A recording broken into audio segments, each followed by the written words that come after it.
Hello, everyone. And no, this is not a solo video. Actually, in fact, there are two people joining me today. Not just Ryan, but we have a special guest, Melinda, or Joyfully Curated. You can find her on Instagram at Joyfully Curated. You can find her on YouTube. She's starting to upload a lot more. She even has a video going to Final Cut, which if you didn't know, Final Cut is like the clearance Anthropologie Free People store. It's a really interesting watch. You should go watch it. You can see what the store looks like and what kind of prices they work with. I've always wanted to go there, so I really liked that video. So yesterday she posted the first half of our little chit chat about buy-sell trade stores and shopping at consignment stores and arbitraging and paying up for items. And we showed off items that we have currently in our closet that we've picked up recently to resell, some of our favorites. So if you want to check that out, you can go check that out before or after. It doesn't really matter what order you watch the videos in. And then today on our channel, we're going to be chit-chatting about our best sales ever from buy-sell trade purchases and arbitrage purchases, and showing off the items that we've sold, what we paid for them, how long it took to sell, why we were comfortable paying up for them, etc. So if you want to check that out, stay tuned. So let's jump right into our little chat. Welcome everyone to our buy-sell trade arbitrage chit chat. Today we have Joyfully Curated, someone that we talk about basically every single video nowadays. Melinda comes up all the time. We talk about her on our channel more than we do ourselves. She's an expert on buy-sell trade stores and trendy, expensive, cute dresses. She's the trendiest person I know. And knows all the obscure brands. I'll let her introduce herself. Thanks so much for the awesome intro. You guys always talk about me in such a flattering way. It kind of embarrasses me sometimes, but thank you. So I'm Melinda. I'm joyfully curated on all of my platforms and handles on Instagram, recently YouTube again, and Poshmark. So they're all joyfully curated. And I'm a part-time reseller here in Houston. And then I'm also an oncology nurse. So whenever I'm not reselling, I do nursing. Recently, I've also started doing personal styling. Lots of different endeavors. It keeps me really busy. How is your personal styling going? I see all your little updates and I'm so excited for you. It's going good. So if I'm being fully transparent, I don't make a ton of money with this endeavor. It might be because of my clientele or because I'm selling secondhand items. But for me, it's more a passion of mine and what I enjoy doing. And I'm really happy to save clothes from the landfill, to encourage people to wear secondhand fashion. So really, that's what drives me to do personal styling. It's going well. I've had a lot of clients, but I'm going really slow. So I can only handle about one client a week. When you do those, do you usually use buy-sell trade stores to get the inventory for people? Sometimes. So it depends on the client. I do ask them what their budget is. And so some people have like a smaller budget. Some people have a bigger budget. And so if you have a smaller budget, I lean towards just thrift stores. And then if you have a bigger budget, I usually do a combination of both, which is really nice because it just gives you more of a selection. Would you ever be interested in having someone like do that for you, or would you not trust someone to like? That's a good question. So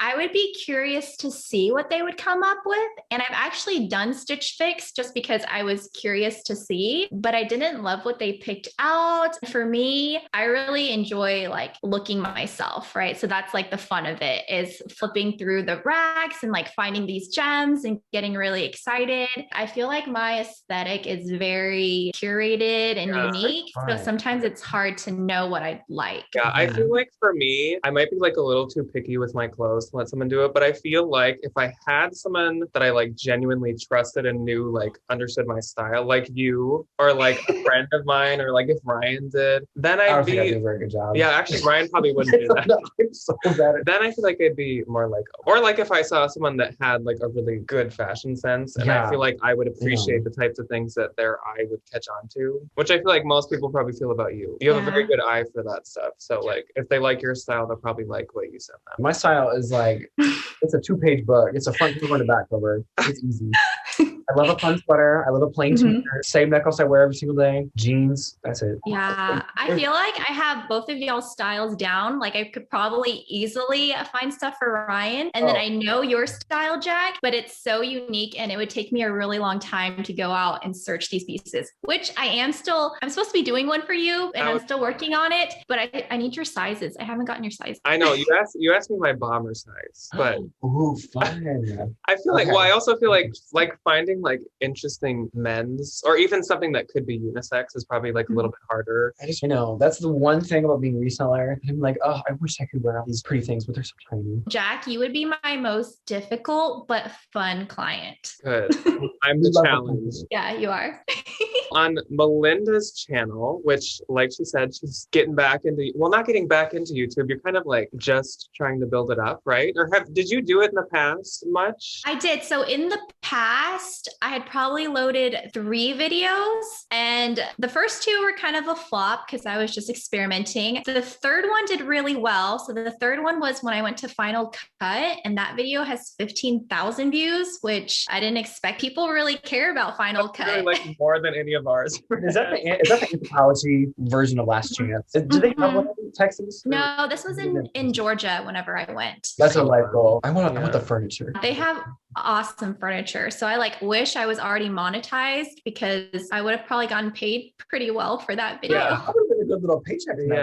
So that's what I'm working on now. Probably took a break, at least a year, maybe even 2 years from YouTube. And I didn't think I wanted to pursue it anymore because it is a lot of work, as you guys know. Well, especially with how much you have going on. You know who inspired me? Our friend Becky. She shared that she makes $20,000 as a part-time YouTuber. And so that was crazy to me. I saw that. Becky puts us all to shame. Give the rest of us the opportunity to look a little decent, please. So because I want to start a family soon, and then I'd like to work less as a nurse, I'm trying to pursue these other streams of income. We did a video with Melinda that you guys can go check out where we talked about buy, sell, trade and what we have purchased and currently have listed in our closets, how much we paid for it, why we felt comfortable paying certain amounts for certain things. On our channel, we're going to talk about some of our favorite past sales of buy, sell, trade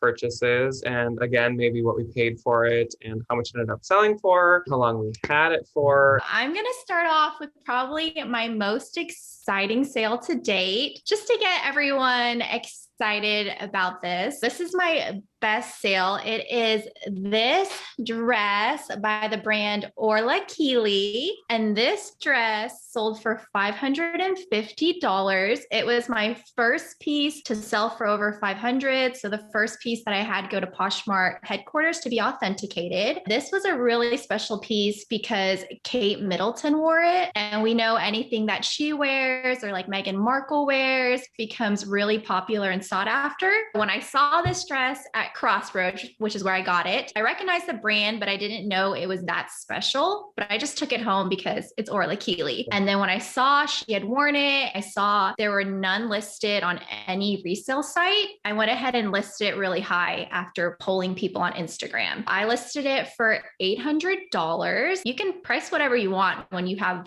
the only one. Probably could have priced it at $1,000 if I wanted to, but I did want to also sell it. I didn't want to be, price whatever you want. Didn't want to just You're hang gonna on. sell it. That's the bottom line. I didn't get any offers on this dress at all until this offer came through. So the offer came through for $550 and I accepted right away. It was like right when I had just woken up in the morning. I didn't make sure like I was actually awake and this was happening because I just didn't expect an offer for $550. Yeah. So a couple of funny things about this sale. As I was shipping it off, I saw that it was my size. So I tried it on and it was super scary. I did a little photo shoot, but can you imagine like trying on something that's that much money and then if I had torn it or something? You're brave for trying it on. I think I wouldn't have like white glove. I hold it up. I'd be like, look, guys. The shoulders is tissue paper, but like, this Yeah. isn't mine anymore. This is somebody else's.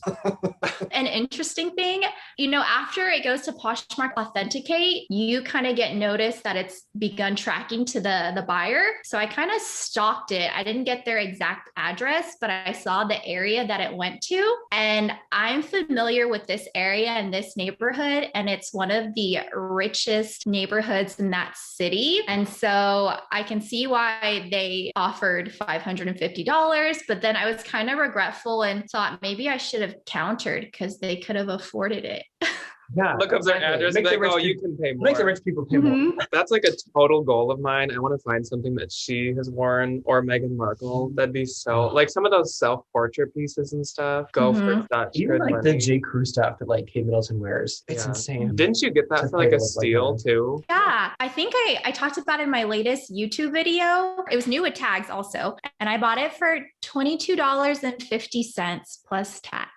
Just kidding. Easy. So my first one is one that comes from a Style Encore, shockingly in Iowa. It is this Coach whip stitch tote. So this bag retailed at $12.50 because if people watching do not know, there is a line of Coach called Coach 1941, and it's like their runway pieces. They use extremely, extremely high quality leather, and like you can tell when you touch them that they're like crazy, crazy nice. It was at a Style Encore priced at $70, and I had actually had experience with two other Coach 1941 pieces before, so I knew that they do really well on Posh and they can sell for a ton of money. And so I picked this up, and I think there were maybe like two comps of the exact same one. One was like $899 and one was like $750, and I believe I priced it at around $700, but then someone offered me $400 and I took it because it's really hard to pass up on a $400 offer. And I believe it was someone that watches us too. Yeah, And so, I remember it was a viewer. yeah. Mhm. And so, I mean, I wanted, Mhm. that's a crazy offer. And I only had it for about 6 months because, like I said, Coach 1941 actually does really well, shockingly, for the price. But even the little like feather keychain, key fob that was attached to it can sell for $125 on its own. That's crazy. And it still had it on. So I was like, $125 for a used key. I'm safe pricing it around those comps. That was a good sale. My mom was also Yeah. flabbergasted when he sold it. So we were visiting my parents when he got that, and she was like,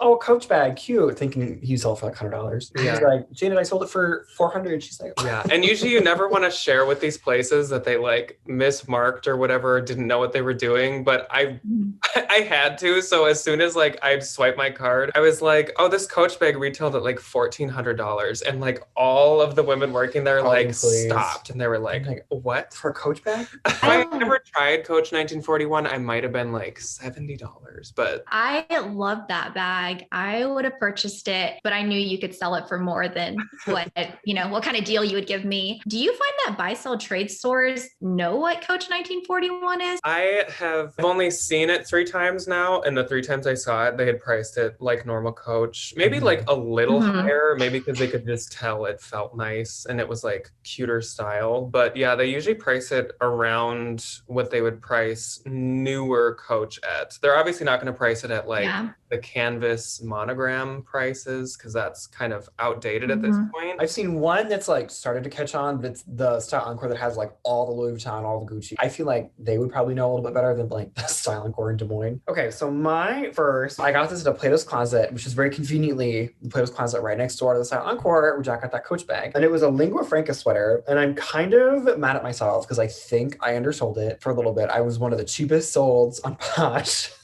But I got it for $10. It said Net-a-Porter every day. It was so pretty. Oh, it's so cute. I It know. was so cute. I've seen, out of all the sweaters I've seen that she makes, that's like my favorite little saying I one. know. And she just came out with the Birkenstocks, and it's taken everything in me to not buy the Lingua Franca Birkenstocks. So I got it for $10 at a Plato's Closet. And this Plato's is the one that I used to work at, and they're notorious for they don't really mark anything up if they don't know it. If it seems like a boutique item or just like a fun thing from like the mall down the street, it'll get marked to like general. And I sold it for $140 in about a week and a half. Which Well, yeah, that's a great profit. I would just focus on the profit and not what you possibly could have sold it for. Yeah, I know, because even the real prices them at I think like they're like $200-$300. They're so expensive. Which usually they're under what you could get on Posh. Yeah, so like, I know. I think I marked it at $250 and it was getting a ton of attention. Like when I screenshotted this morning, it still has 7 likes and I sold it in like end of October. Good timing for a sweater. Hindsight. I'm not mad. My next piece is this self-portrait dress. This is called the Thea Maxi dress. And I sourced this one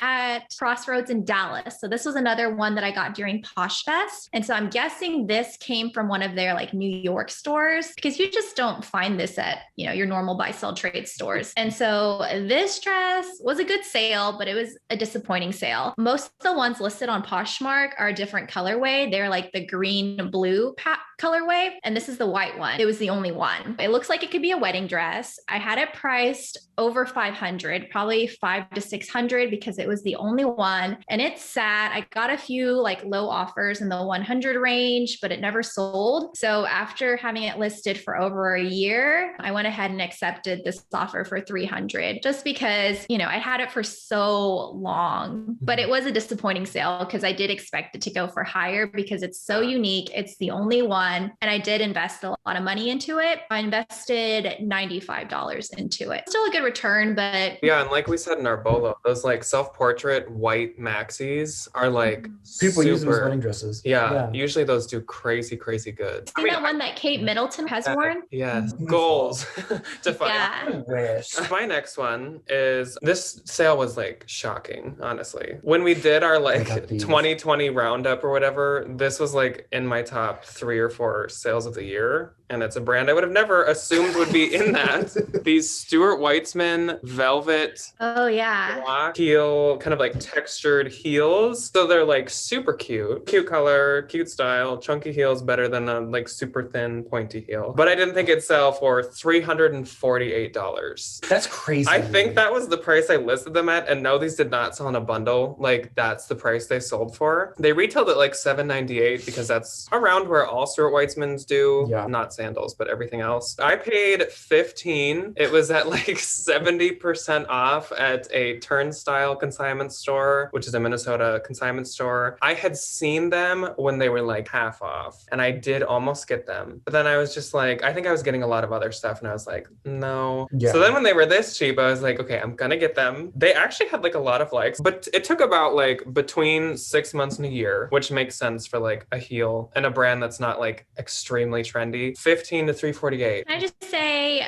I'm so happy for you for that sale, but that sale makes no sense to me. No, it doesn't to me either. What? Don't get it. No. Don't get it. No. I should have done, I think, what you did and looked up like her address. Because it'd be like, why were you willing to spend this much? Google Maps her house. Yeah. Like, All of a sudden we're all just like stalking these people. I can see like, I know like the knee-high boots do really well. Like, I could see that selling for $350, but like, no, I will be the first to admit this makes no sense. I don't know why she paid this much. I think she gave me 5 stars quickly as well. So I'm just like, I don't know. So my next one is a Claire V bag. I'd never heard of Claire V. Claire Vivier. I don't know how to say her last name. She just had the Anthropology collab not too long ago. Love her stuff. New type Claire V brown, a leather tote. It was called the Simple Tote. I got it for $30 at a Turnstile. And I think just because it had like been bunked around with some of the other bags, it had some scuffs on it, and I still was able to sell it for $175 after having it listed for 2 months, maybe. I wouldn't even think it really wasn't listed for that long at all. And I listed it at $250 because her stuff is really sought after. It's really hard to find for like a decent price, and I got a $175 offer. I said, out the door. I don't know that brand. And then that bag, I can't really tell. It looks kind of like simple. What's so special about her? I think it's really nice leather. Like her leathers are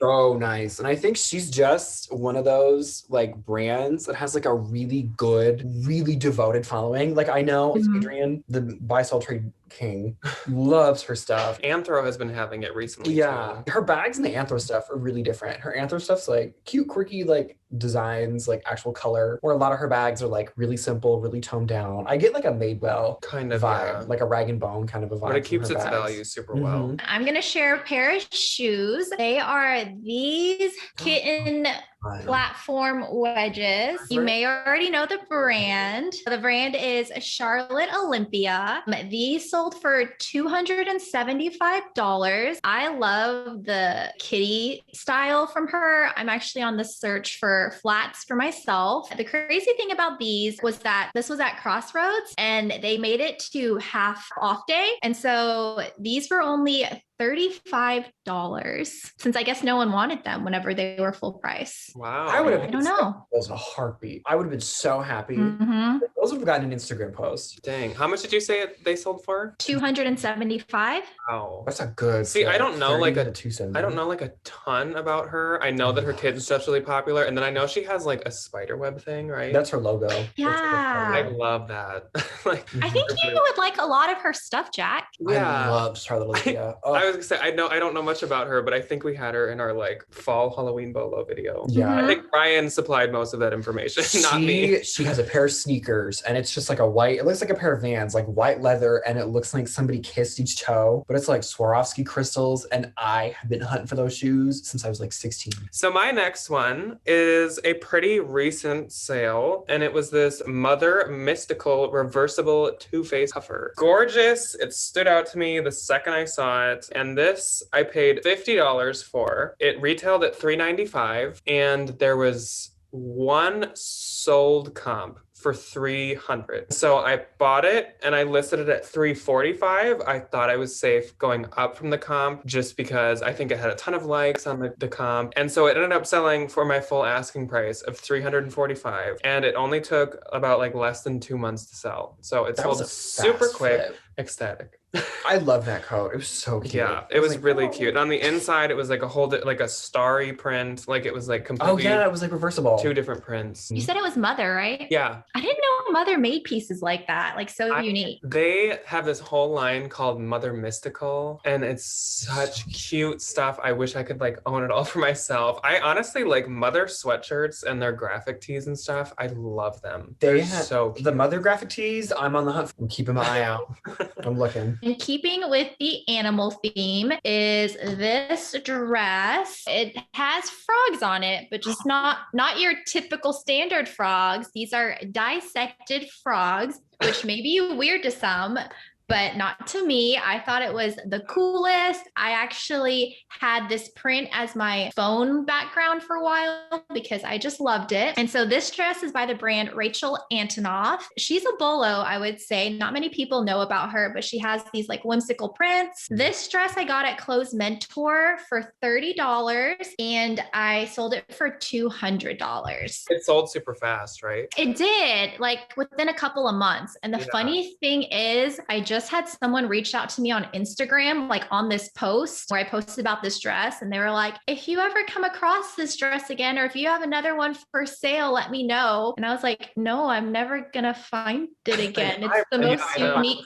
thing. I'm going to find it. That would be so perfect for like a science teacher or something. Yeah. On like frog dissection day where your teacher walks in the dress and has like all the frogs dissected. Yeah. Oh, Some people would think that that's like a really weird print, but I agree. I love when like a print is like so unique. Like you would not find another brand with like a dissected frog print. So my next one, it's another bag. I got it at a Clothes Mentor, and for some reason this made it to half off. I don't remember if it was like this particular day, like purses were half off, or it was just like the color, or it had just been there for so long. But it was a Henry Bendel quilted black leather front flap crossbody. It gave me like, is it the Chanel bag with the front flap that's kind of like more square? Yeah, I listed this for, well, I got it for, it was $32, half off of like 75, I think, so $32.50. I had it listed for, I want to say like maybe 2.5 months, somewhere in there, and I sold it for $165. I think I had it listed for $200 because Henry Bendel's like busted, they don't make his stuff anymore, and everybody that liked it had these like weird like Henry Bendel usernames. It was like Henry Bendel lover for life, or like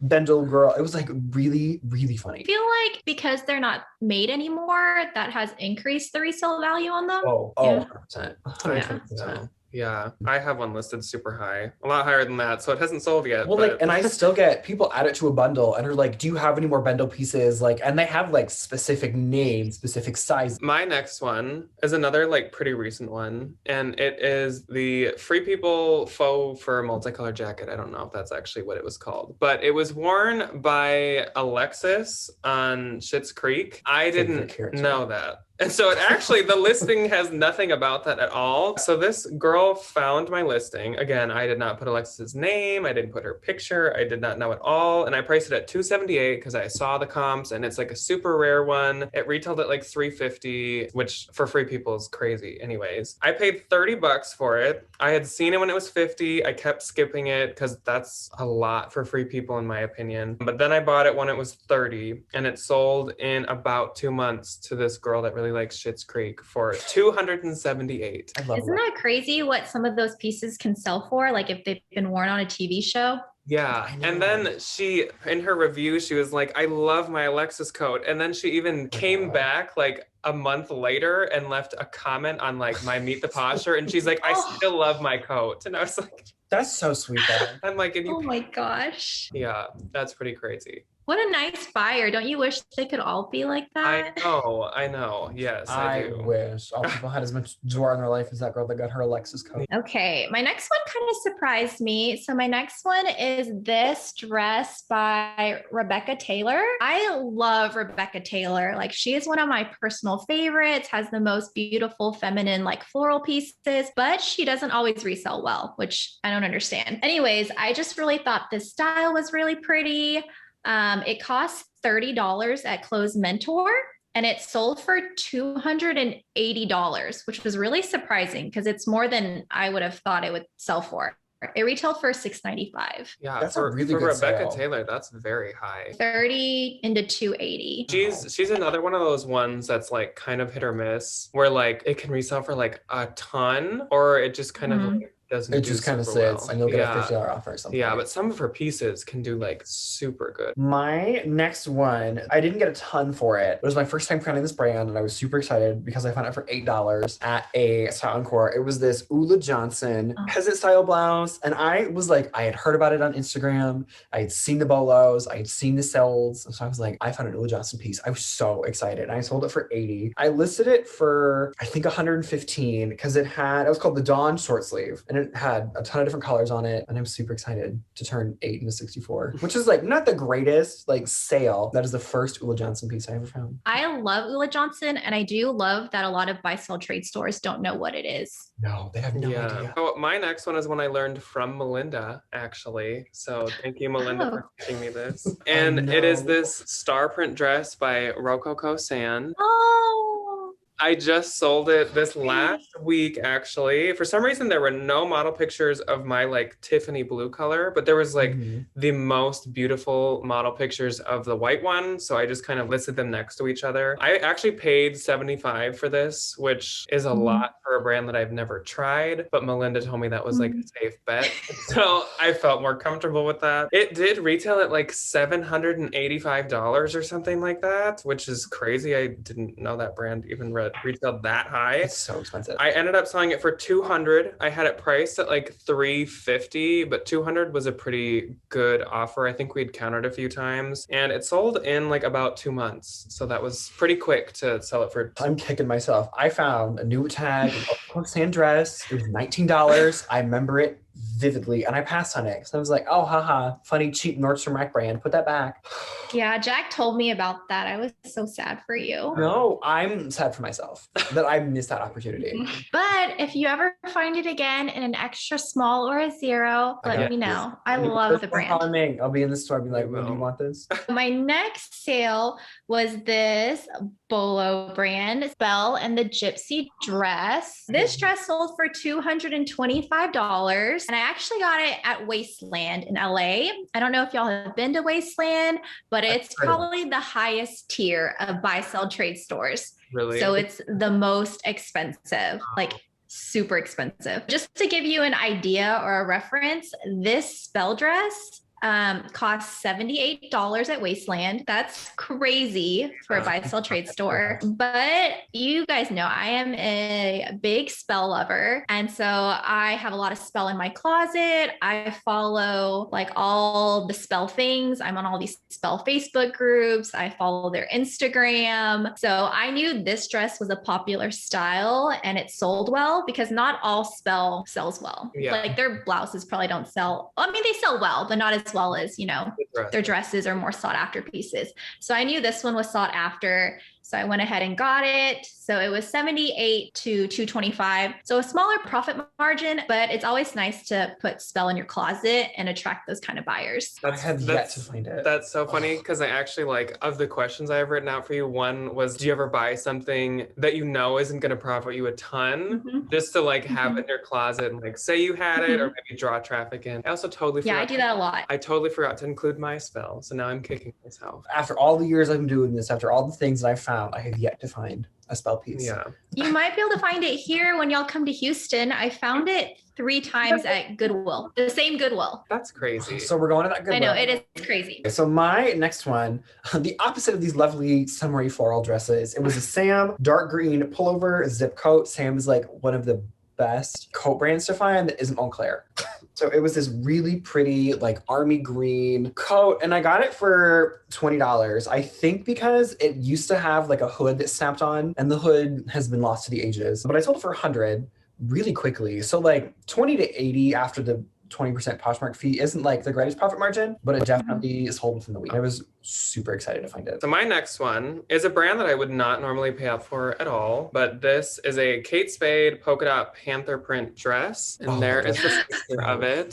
So fun. Oh, so cute. So cute. So I actually found 2 Kate Spade dresses at the exact same time in the same clothes mentor, and they were both XXL. So that already was a really good sign. And it was the new pink Kate Spade label. So super new, super cute prints, good size. I was like, okay, I'll pay up, which I mean, pay up as in $20, which isn't that much paying up, but for Kate Spade, I usually wouldn't want to spend that much. But I was pretty confident in these, and this dress sold in under a month. It was probably about 2 weeks for $200. And it retailed at $398, but for Kate Spade, that is not normally the amount you can sell it for. Yeah, I love her novelty stuff and it can sell really well. The next piece that I have are another pair of shoes and they are another collab piece. So if you can tell, these are Birdies and the collab was with Ken Falk. And so these sold for $175. They were new without tags, but I didn't have the box. They were, I think, also the only ones listed. So I had them listed high, $250 or so. I accepted this offer for $175 and I bought them at Crossroads in Dallas for $42.50.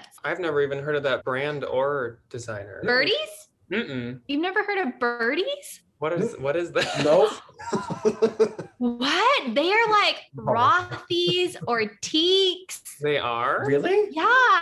And Are they always slippers like that? No. So they're usually more loafer style, a flat or something. And Meghan Markle endorses them and wears them. That's why they're so popular. And they're comfortable like Teaks and Rothy's. I'm gonna have to research. They're like the trifecta.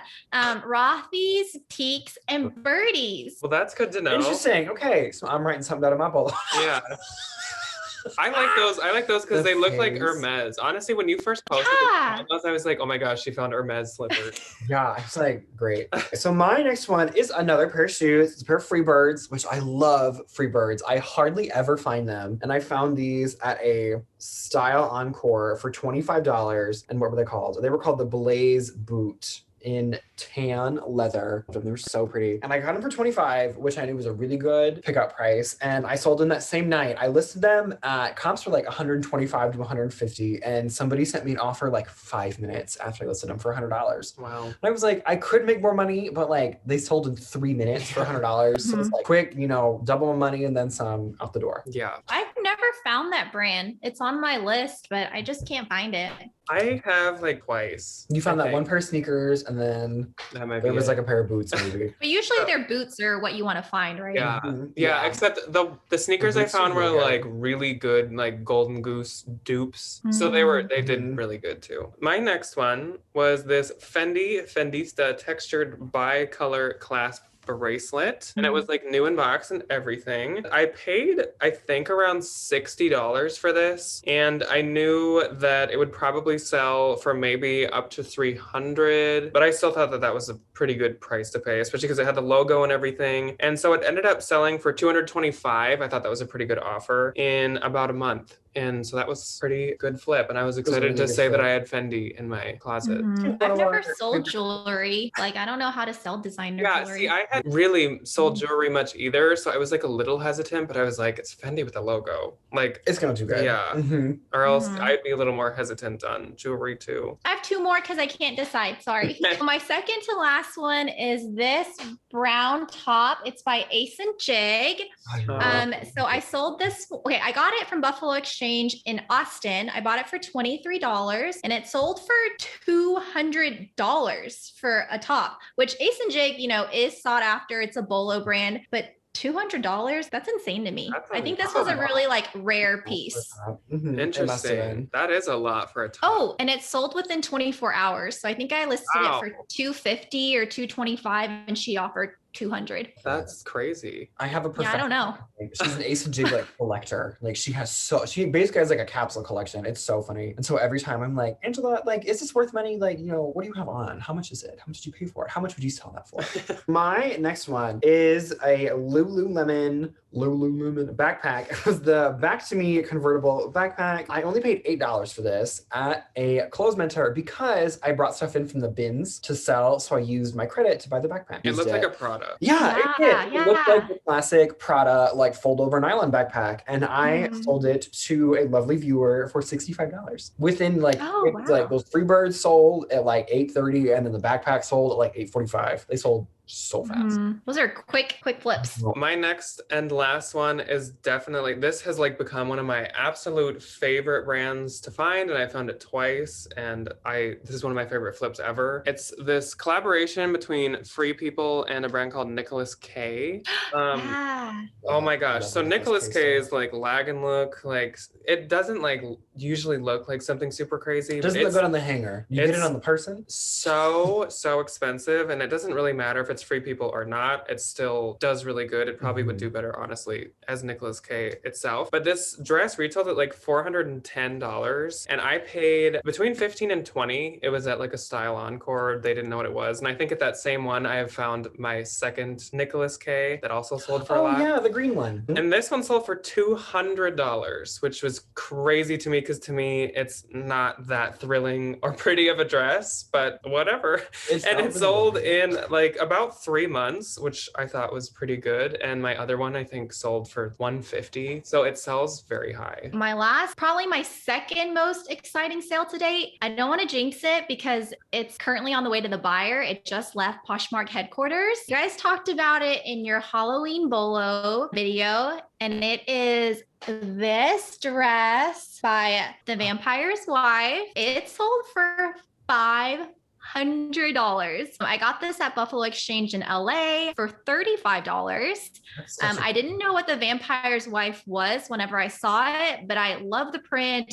I could tell it was really well made. And so when I looked it up, I saw it retailed, you know, this brand's dresses retail for at least $1,000 or close to $1,000. And then what was special about this particular piece and why I put off listing it for a long time, like I didn't have it listed for 6 months to a year. This is actually a sample piece. So I don't think it ever went into production. I don't know how I got this stock photo of this random girl wearing it, but it was never sold. And it says in the tag, like sample the Vampire's Wife. And then it had whoever the founder is of the Vampire's Wife, her name written in it. And so I had this one listed, I think at like, high, like over 500, maybe like 600 or something, just because it's a sample. Sometimes these samples can sell for a lot. And so she offered 500 and I clicked accept. That brand is like a literal ultimate bolo, but like it's one of those ones that like you'd probably never find, honestly, because like it's super like rare. I don't think they make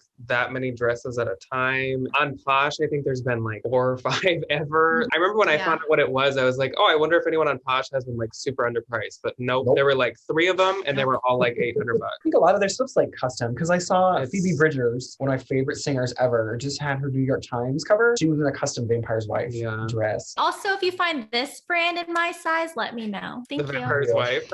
Should we like power through some questions that I thought of? Lightning round. When you go to a consignment store, I know that you like to buy stuff for yourself and stuff to sell. What like percent of the time would you say that you're like buying stuff for yourself over stuff to sell? Oh man, that's so dangerous for me to go to a buy sell trade store, because that is where I like to shop for myself. So it varies. Like sometimes I'm buying half the things for myself, which is terrible. And then sometimes I'm leaving with just one piece for myself and then I'm purchasing 10. So it's just, you know, the day and what's there that's in my size and my aesthetic. Do you ever take something home with the thought of either selling it or keeping it and you like change your mind? Yes. Yeah. So especially like once I look up comps and I'm doing research and I see how cute it's styled, or I want to try it on to model it, then I'm like, oh, this is so cute. And then I end up keeping it. Do y'all do that? Well, it's harder with men's stuff. Yeah. But there are definitely some things. Like I have my favorite Free People coat ever. It's this beautiful patchwork duster length. And they sell for like $200, but I am never going to sell it. It's one of my favorite things I've ever bought. So when you're buying stuff for yourself there, do you like kind of have it in the back of your mind? I want to spend like a certain amount on it in case I decide to sell it in the future, or like I might only wear this a couple times. So not really, because a lot of the times whenever I'm buying at buy sell trade stores, I would say half the time I'm searching for like trendy pieces. I don't like to buy trendy fast fashion pieces retail. I like to get those secondhand. And so those items aren't going to resell for a lot, you know. What like percent of your like Posh closet would you say is stuff that's from like a thrift store versus what percent do you think is like from buy sell trades? I've definitely shifted how I like to source. So now, because I have a more curated closet with a very specific aesthetic, and because I'm shooting for that higher average sales price, because I don't have a lot of time, right? So I want to make the most that I can of each listing. I tend to prefer to shop at buy sell trade stores just because I can hit all those goals. I still do thrift stores, but I'm just not as excited over my thrift store finds. They're kind of few and far between when I find something I'm really excited for at the thrift store. So I would say at least half is buy sell trade, if not more. And you're trying to go for like more towards buy sell trade in the future. And the nice thing, because I am part-time, that means I do have a steady source of income, me and my husband. And so I can afford to have that higher like overhead. And then I can also afford to have things sit, because I'm not tied to, you know, that investment, and I can afford to have them sit and wait for that right buyer to come along. That's kind of the mindset I'm trying to get into also, is like, if you have all these high priced things, if you just sell like 3 to 5 of them in a week, that's like equal to selling like a bunch of these like cheaper things. And I would, that's definitely our two different reselling modes. I'm more quality, I'm quantity. Yeah. I'm more on like your page, where like, I'd prefer to just have like a couple high dollar sales versus like a bunch of small ones. I will say it is a little bit more irritating shipping 20 sales versus 2 and making this in a month. Yeah. But I will say, like, y'all are fast listers, so y'all do well selling high volume, whereas I'm a slow lister, as you can, you know, and it takes me forever to list. And so if I'm gonna list and I'm gonna go through that struggle, then I want it to be worth my while. I think one of the differences between us though is like you're really thorough, like research and like, you know, doing all this, like looking things up and like comps. Whereas I'm kind of like, we'll throw it up for this much and we'll just kind of see what happens. If it sells, it does. If it doesn't, we'll knock the price down. But I think the most research I do is like a stock photo. I look at the stock photo. Have you made mistake purchases where like you've ended up selling it for like you're profiting about what you bought it for, maybe even less? Yeah, I've even taken like a cut, made negative money. So when I like first started sourcing at buy sell trade stores, you get really excited, right? To see all these new brands, things you've never found before. And then you just buy them and don't realize just because this is a good brand and a designer doesn't mean it's gonna resell well. It doesn't have good resale value. I actually had like 5 more questions, but we literally have like touched on all of them just somehow throughout like this whole thing anyways. Yay! This was fun. It was really fun. So thank you guys for joining the 3 of us. I hope you enjoyed this video. It was a lot of fun to film. We are good friends with Melinda, and literally we talked for like an hour and a half because that's the amount of time we had on Zoom, but we easily could have just kept going. So I hope you guys enjoyed it as much as we enjoyed filming it, and Ryan and I will see you on Saturday for What Sold Saturday. Bye.